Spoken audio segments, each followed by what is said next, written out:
नमस्कार दोस्तों, स्वागत है आपका अपने YouTube channel GSP online study में। दोस्तों आज हम आपको बताएंगे अलंकार के बारे में कि अलंकार क्या होते हैं। जैसे मैंने पिछले वीडियो में बताया था कि रस क्या होता है, रस को काव्य की आत्मा कहा जाता है। उसी प्रकार जो अलंकार है उसको आभूषण कहा जाता है, गहना कहा जाता है। जैसे आभूषण पहनने से मानव की सुंदरता बढ़ जाती है या स्त्री की सुंदरता बढ़ जाती है, उसी प्रकार से अलंकार काव्य में यदि अलंकार आ जाए कोई भी तो उसकी शोभा बढ़ जाती है। तो हम दोस्तों बात करते हैं अलंकार की।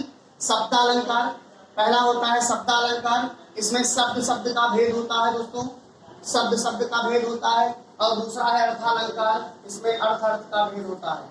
कहने का मतलब यह है कि उसमें अर्थ से मतलब निकलता है, इसमें शब्द से मतलब निकलता है। इसी प्रकार दो भागों में विभाजित किया गया है, एक है शब्दालंकार हमारा और एक है अर्थालंकार। दो प्रकार के अलंकार होते हैं। देखिए जो हमारे एग्जाम की दृष्टि से इंपॉर्टेंट है मैं उन्हीं के बारे में डिस्कशन करूंगा। वैसे तो आपके इसके भी 5 पार्ट होते हैं, इसके भी पार्ट होते हैं, इसके भी पार्ट होते हैं, फिर बहुत हो जाता है। तो आपका जो मेन एग्जाम है, जो आपके 12th एग्जाम से लेकर के, और आप अगर कंपटीशन की तैयारी कर रहे हैं, कोई भी आप टीटी की तैयारी कर रहे हैं, आप टीटी की तैयारी कर रहे हैं, या आप कोई भी एग्जाम्स की तैयारी कर रहे हैं जिसमें हिंदी आने वाली है, तो आप बस यही पढ़िए, आपको इसमें नंबर मिल जाएंगे। मतलब इसमें इसी से आपको आएगा, बाहर से कुछ भी नहीं आएगा। तो लिखा है अनुप्रास अलंकार। दोस्तों अनुप्रास अलंकार जैसा कि आप बहुत दिनों से पढ़ते आ रहे हैं, जब कभी भी अलंकार पढ़ते हैं तो आपको ये अलंकार तीनों बहुत पहचाने हुए से लगते हैं। अनुप्रास अलंकार, यमक अलंकार और श्लेष अलंकार। तो आपका सबसे पहला है अनुप्रास अलंकार। तो अनुप्रास अलंकार में होता क्या है कि इसमें वर्णों की पुनरावृत्ति होती है। आप ये समझिए, भाषा की सबसे छोटी इकाई क्या होती है? वर्ण होती है। वर्ण मतलब ता, था, दा, धा, ना। तो आपका मैंने यहाँ पे एग्जाम्पल दे रखा है, तरंगे, तनुजा, तट, कमाल, तरवर, पहुंचाए। तो आप देख रहे हैं ना दोस्तों, ता ता ता ता, मतलब आपको ये ट्रिक बता दे रही है। ट्रिक है, ये ट्रिक लिख रखी है मैंने कि जहां पर एक ही वर्ण बार बार आए तो वहां पर अनुप्रास अलंकार होता है। आप एक लाइन में याद कर सकते हैं, कोई परेशानी इसमें नहीं होनी चाहिए। और मैंने देखिए एक एग्जाम्पल यहाँ पे दे रखा है, आप चाहे सैकड़ों एग्जाम्पल देख सकते हैं अपनी बुक से, कहीं से भी आप देख सकते हैं। इसके एग्जाम्पल बहुत सारे भी होते हैं, जैसे कनक कनकते सौगुनी। तो ये आपका यमक का अलंकार है। मैं यमक अलंकार पढ़ाऊंगा। देखिए यमक अलंकार क्या है दोस्तों, कि दो शब्दों का अर्थ अलग अलग आए। इसका एक और एग्जाम्पल बताता हूँ मैं। चंदू की चाचा ने चंदू की चाची को चांदी की चम्मच से चटनी चटाई, तो उसमें चा बार बार आ रहा है।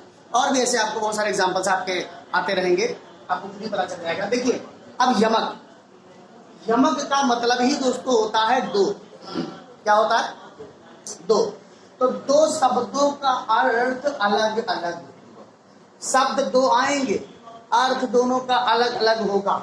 जैसे काली घटा का घमंड घटा, आप समझिए, यहाँ एक घटा, यहाँ दूसरा घटा। यहाँ घटा तो समझ रहे होंगे, इस जो घटा छा जाती है आसमान में, और उसके बाद ये घटा दोस्तों, ये कम होना, कम होना, क्या कम होना, समझ रहे हैं दोस्तों। तो ये काली घटा का घमंड घटा, ये आपका यमक अलंकार का उदाहरण हो गया। परिभाषा तो आप लिख सकते हैं, परिभाषा लिखना बहुत आसान चीज है। जहां पर दो शब्दों का अर्थ अलग अलग हो।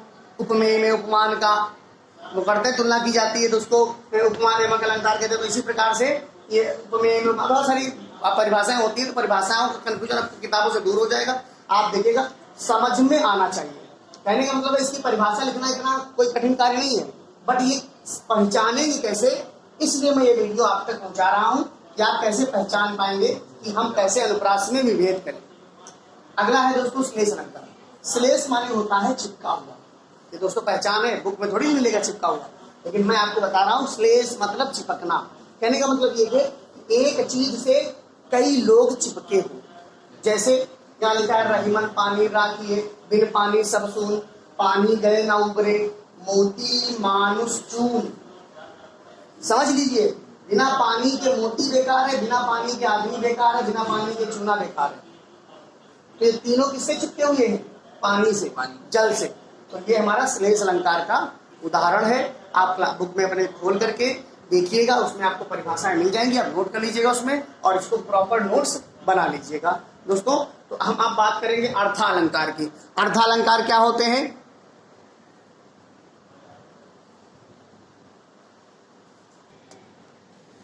तो दोस्तों हम बात कर लेते हैं अर्थालंकार की।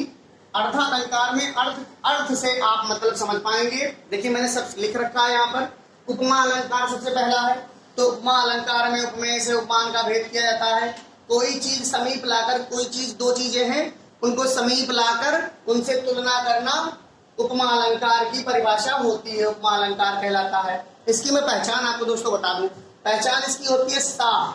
देखिए सा, आपको सा मिलेगा, सा हर उसमें मिलेगा। मतलब किसी की तुलना हो रही है तो आप जानते हो सा है, जैसे मोम सा, कि मोम की तरह तन जो धुल चुका, और दीप सा मन जो जल उठा। अब मन को दो तरीके से तुलना की जा रही है। पहले उसका मोम से तुलना की जा रही है, फिर उसकी दीप से तुलना की जा रही है। जब दीप से तुलना की जा रही है तो वो जलते हुए दिखाया जा रहा है, जब मोम से तुलना की जा रही है तो धुलते हुए दिखाया जा रहा है। इस प्रकार दोस्तों बात करते हैं हम रूपक अलंकार की। देखिए रूपक अलंकार में सबसे बड़ी पहचान जो होती है वो योजक चिन्ह की होती है। आपको बिना योजक चिन्ह के कोई भी रूपक अलंकार का परिभाषा नहीं मिलेगा। होता क्या है, यही इसकी पहचान होती है। योजक चिन्ह जहां आ जाए, मैंने योजक चिन्ह समास में बताया था, किसमें होता है, द्वंद्व समास में। द्वंद्व समास में योजक चिन्ह होता है, भाई बहन माता पिता, ऐसे ही इसमें भी योजक चिन्ह की पहचान होती है। तो द्वंद्व समास जब कभी भी याद आ जाए तो आपको वहां पर रूपक अलंकार भी याद आ जाना चाहिए दोस्तों। आपका उत्प्रेक्षा अलंकार होता है। उत्प्रेक्षा में क्या होता है कि आपका मानव, मनु, जानो, जन, जानो, जान, पहचान, ये पहचान है कि जहां पर मानव आ जाए, मनऊ आ जाए, जनू आ जाए, जानऊ आ जाए।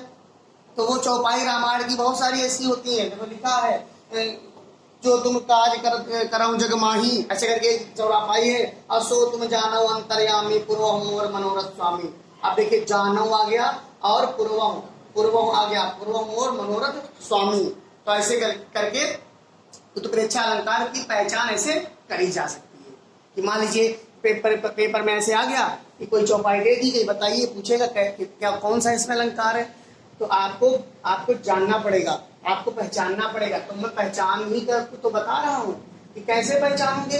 जैसे सासा आ जाए तो उपमा अलंकार, वर्ण आ जाए बराबर रिपीट होते रहे तो आपका अनुप्रास अलंकार, अगर शब्द रिपीट हो रहे हैं तो आपका यमक अलंकार, अगर एक चीज कई चीजों से चिपकी हुई है तो श्लेष अलंकार। उपमा अलंकार में सासा आ गया। रूपक अलंकार में आपका सबसे बढ़िया जो है मैंने बताया योजक चिन्ह। योजक चिन्ह आपको मिल जाएंगे। फिर उत्प्रेक्षा में जन, जानो, मनु, मानव आ जाए। उसके बाद अतिशयोक्ति बताते हैं। ये सारे एग्जाम्पल आपको बहुत आसानी से याद हो जाएंगे। अब देखिए अतिशयोक्ति अलंकार। अतिशयोक्ति में दोस्तों क्या होता है, बहुत ज्यादा बढ़ा चढ़ाकर बताया जाता है। जैसे गाने भी बहुत सारे बने हैं, संगमरमर की अदाएं, पता नहीं कौन सा गाना है वो है, सुनो ना संगमरमर की। तो ये सब चीजें जो है उसमें बहुत बढ़ा चढ़ा के बातें की जाती है। होता वास्तविक ऐसा कुछ भी नहीं है।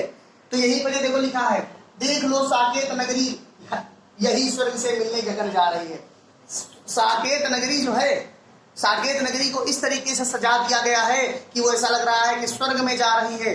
तो भाई क्या है, यह अतिशयोक्ति तो है, बहुत बढ़ा चढ़ा करके बोल दिया गया है ना। तो यही फिल्मों में बढ़ा चढ़ा करके बहुत बोलते हैं, वास्तव में ऐसा होता नहीं है।